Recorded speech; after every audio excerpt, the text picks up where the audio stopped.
Welcome back to Explain America. This is your host, Kyle Becker.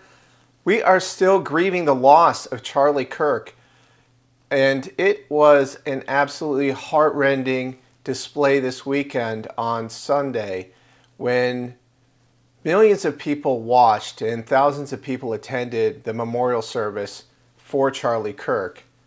And one of the most moving moments in the entire service was Erika Kirk tearing up and explaining that she was forgiving Charlie Kirk's assassin in the spirit of Christ.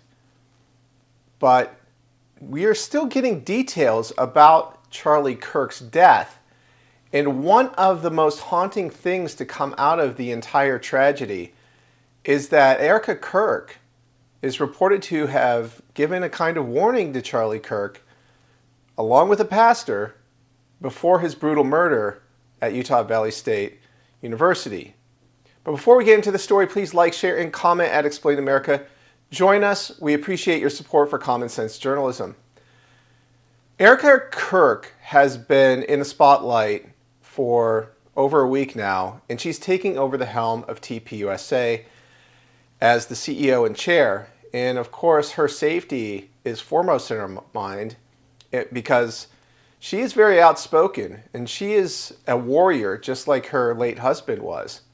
And she is also someone who is very much now in the public spotlight, and she knows how dangerous the radical left has become in this country. She gave a warning to Charlie Kirk, according to reports, about a potential attempt on his life from the speaking engagements that he was holding for TPUSA on college campuses across the United States. At a dinner shortly before Charlie Kirk's assassination, it was reported that Erika Kirk warned Charlie about the threats on his life and asked him to wear a bulletproof vest. And a pastor friend even went further, suggesting he should speak from behind bulletproof glass. Now, we know that Charlie was shot in the neck by an alleged assassin who is being charged now. His name is Tyler Robinson, and he had a bolt-action rifle. It shot him in the throat, and a bulletproof vest wouldn't have saved his life in this situation. But it's unknown if a bulletproof glass would have enhanced his security to where that sort of thing couldn't happen. And we saw this with Donald Trump at the Ellipse on January 6th, where he was exercising his constitutional right to object to the 2020 election results.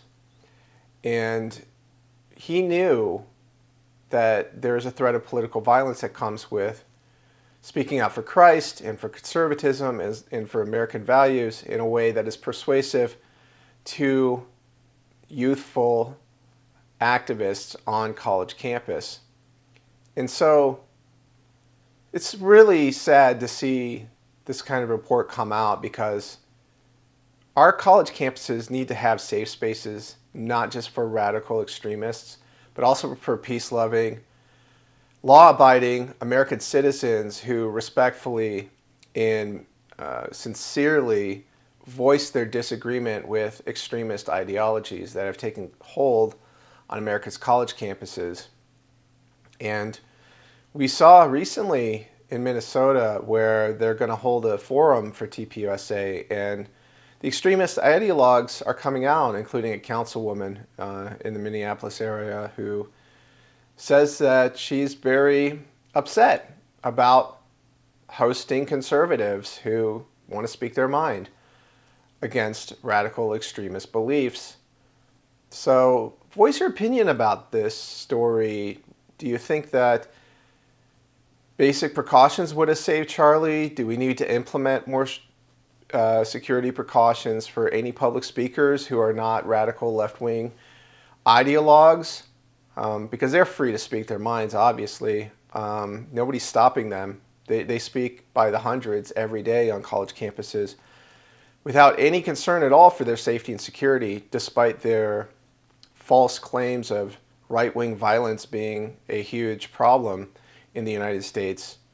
and you don't see very often any legitimate threats out of the conservatives, who tend to be law-abiding, peaceful Americans who just disagree with big government and some of these strange woke policies that are coming out of the radical movement. So weigh in with your thoughts below.